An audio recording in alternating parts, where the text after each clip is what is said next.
NCP 5 रियासतों में होने वाले इंतखाबात में से 3 रियासतों में चुनाव लड़ेगी। इस बात का ऐलान एनसीपी सरबराह शरद पवार ने किया।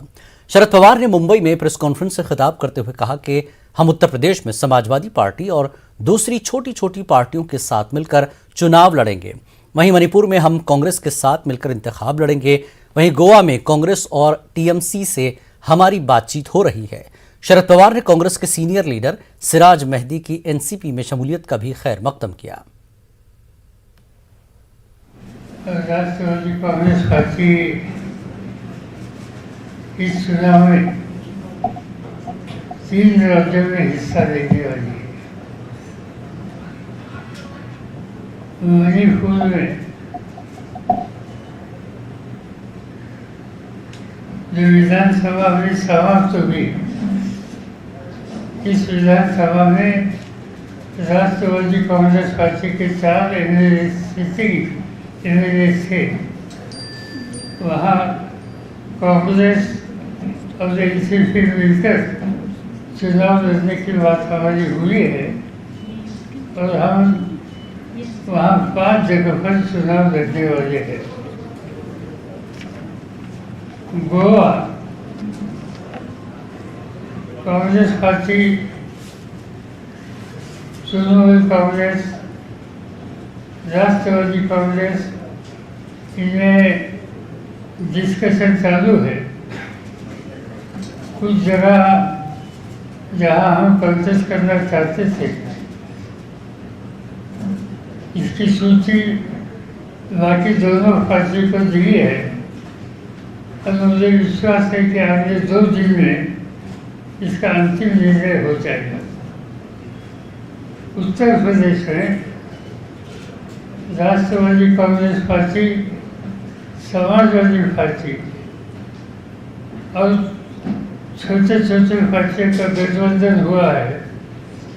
कल लखनऊ में इन सभी की एक बहुत बड़ी मीटिंग होने वाली है और राष्ट्रवादी कांग्रेस पार्टी के देश के अध्यक्ष के शर्मा वहाँ जाएंगे और इस जलसे में हिस्सा लेंगे। वहाँ कुछ सीट कॉन्टेस्ट करने की बात हमारी हुई है, मगर कल की पब्लिक मीटिंग होने के बाद ये सब पार्टी मिलकर लखनऊ में शायद सीट का बंटवारा कैसे हुआ ये अनाउंस करेंगे और इसके डिटेल्स को मैं अभी आपको याद दे देगा। साथ साथ अगले हफ्ते में हम कुछ साथियों ने वहाँ जाकर चुनाव की शुरुआत करने की आवश्यकता, इस तरह का संदेश उत्तर प्रदेश के समाजवादी पार्टी के नेता और भूतपूर्व मुख्यमंत्री उन्होंने दिया है और इसमें मुझे लेकर बाकी सब हम लोग शामिल होने वाले हैं। योगी आदित्यनाथ के 80% बनाम 20% और राम मंदिर बाबरी मस्जिद वाले बयान पर महाराष्ट्र के अक़लियती वजीर नवाब मलिक ने कहा कि योगी आदित्यनाथ खुद इस बात का सबूत दे रहे हैं कि वो इस मर्तबा शिकस्त से 2-4 होंगे।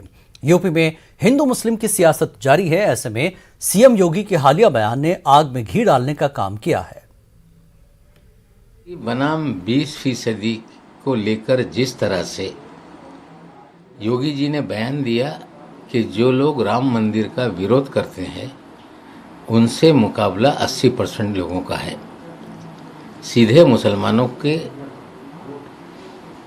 खिलाफ ये बयान उन्होंने दिया है। योगी जी आप शायद इतिहास उठाकर देख लें। राम मंदिर बाबरी मस्जिद विवाद के समय से सभी मुस्लिम संगठन हो, मुसलमान हो, एक ही बात करते थे कि जो कोर्ट का फैसला आएगा हम उसे मानेंगे। भारतीय जनता पार्टी और संघ परिवार के लोग हमेशा कहते हैं कि हम कोर्ट का फैसला नहीं मांगेंगे।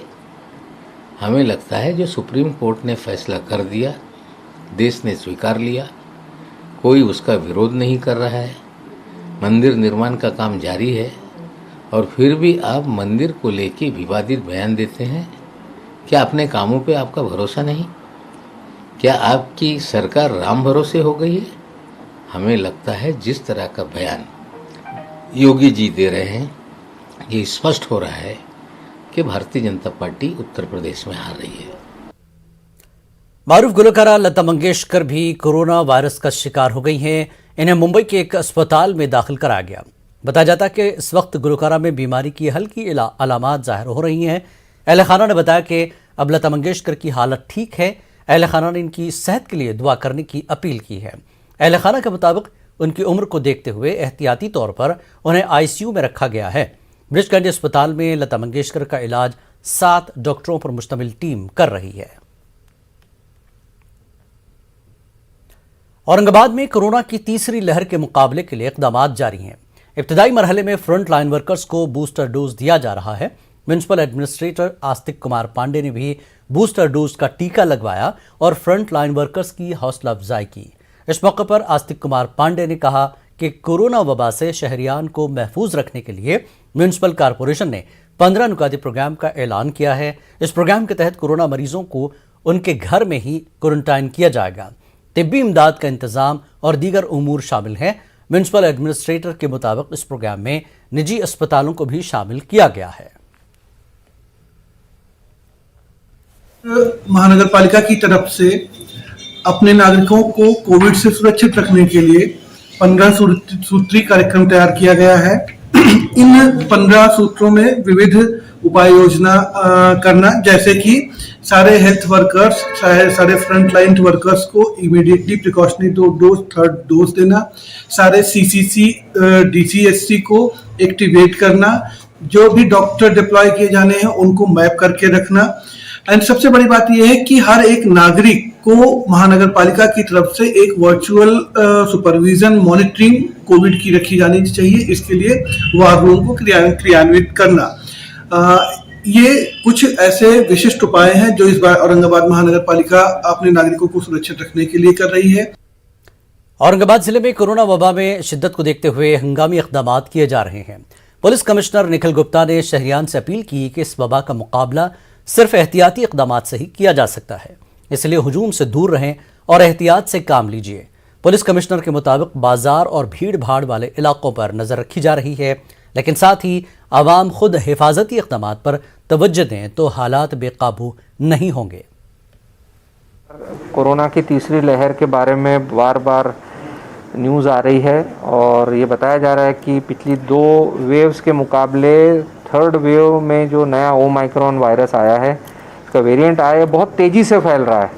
और यही बात बताई जा रही है कि आप मास्क पहने रहें, क्योंकि आपको काम तो करना है, बाहर निकलना है, लेकिन अगर आप मास्क पहने रहेंगे, अच्छा क्वालिटी का मास्क पहने रहेंगे। कल टीवी में बताया गया था कि कपड़े का मास्क शायद बहुत ज़्यादा काम नहीं करेगा, तो N95 मास्क पहने या सर्जिकल मास्क पहने। मेरा एक ही आप सभी से रिक्वेस्ट है, मास्क पहने रहिए, मास्क मत उतारिए।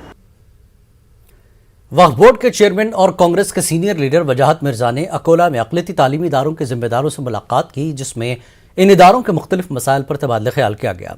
अकोला में अक़लियती तालीमी इदारे मुख्तलिफ किस्म की परेशानियों से दोचार हैं। हुकूमत की तरफ से इन इदारों के मसाइल को हल करने की तरफ तवज्जो नहीं दी जा रही है, इसलिए इन इदारों ने मुश्तरका तौर पर कोशिशें करने का फैसला किया है।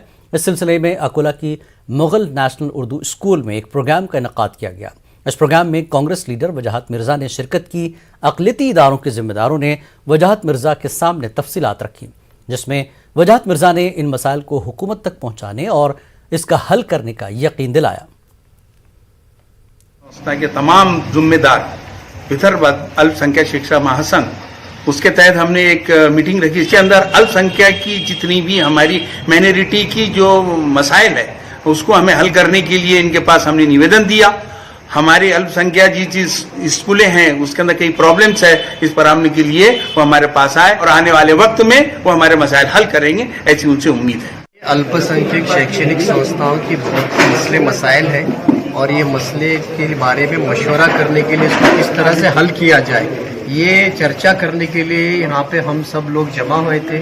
उसमें सबसे चर्चा हुई और ये सारी चर्चा का मैंने नोट डाउन किया है और मैं इसके लिए पूरी ईमानदारी से कोशिश करूँगा।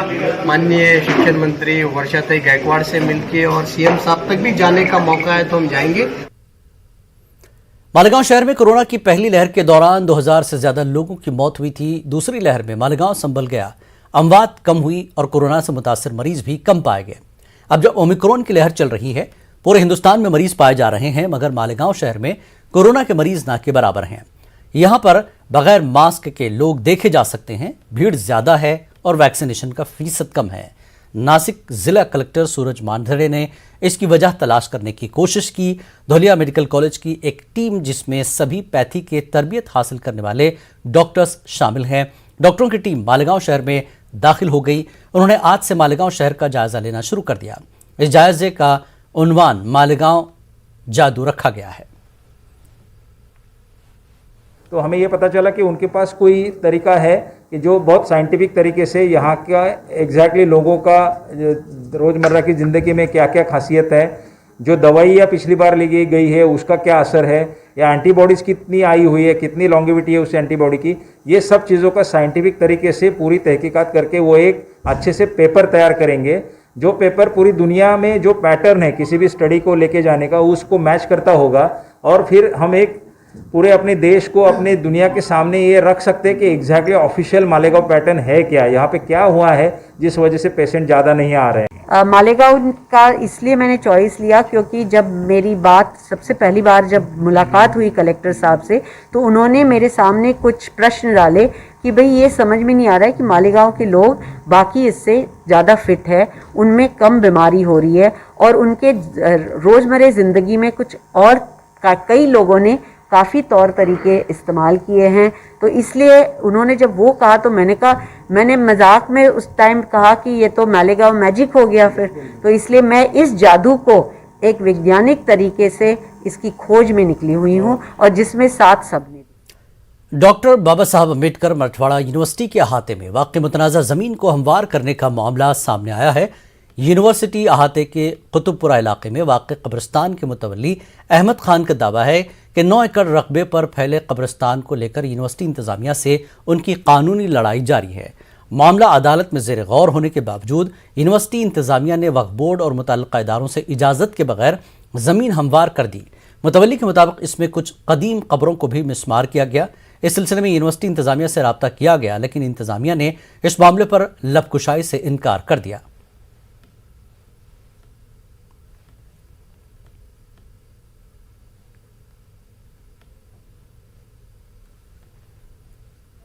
मददगार साहिब की दरगाह है, जिसका 7/12 के अंदर 3/1 में 3 एकड़ 17 गुंठे ज़मीन है, 3/2 में 6 एकड़ 9 गुंठे ज़मीन है। इसका जो है तो वफ़ रजिस्ट्रेशन हो चुका है और वफ़ इंस्टीट्यूट है और ये यूनिवर्सिटी के वाइस चांसलर से हमारा जो है तो ट्रिब्यूनल कोर्ट में केस प्रलंबित है, जिसके बावजूद हमारे 8 केस के अंदर के कब्रस्तान उन्होंने लेवल करे थे तो ट्रिब्यूनल कोर्ट ने उनको 5-5 हज़ार का दंड भी करी हुई है और अभी कोर्ट ने स्ट्रिक्टली मना करी हुई है कि यहाँ कोई अतिक्रमण या कुछ नहीं करना। इसके बावजूद कोर्ट में पेंडिंग मैटर रहते हुए भी इन्होंने अभी जो है तो जेसीबी लगा के ये पूरे कब्रस्तान लेवल करे और कब्रस्तानों का ये पूरा मलबा है आपको आंखों के सामने दिख रहा है और खाली एक दरगाह और 2-3 कब्र अभी बची हुई है और बाकी की पूरी कब्रस्तान इन्होंने जानबूझ के लेवल करे। भिवंडी जंगल में एक सर कुचली लाश मिली। पुलिस ने लाश की शनाख्त उसके शर्ट पर दर्जी के नाम के लेबल से की। पुलिस ने कत्ल के इल्जाम में मकतूल सलाहुद्दीन की अहलिया और उसके आशिक असजद को गिरफ्तार कर लिया, जो कत्ल के बाद से इलाके से फरार थे। पुलिस के मुताबिक मुलजिमा 2 बच्चों की मां है। इसके बावजूद उसका असजद से नाजायज रिश्ता था और शौहर को रास्ते से हटाने के लिए उसने ये कदम उठाया।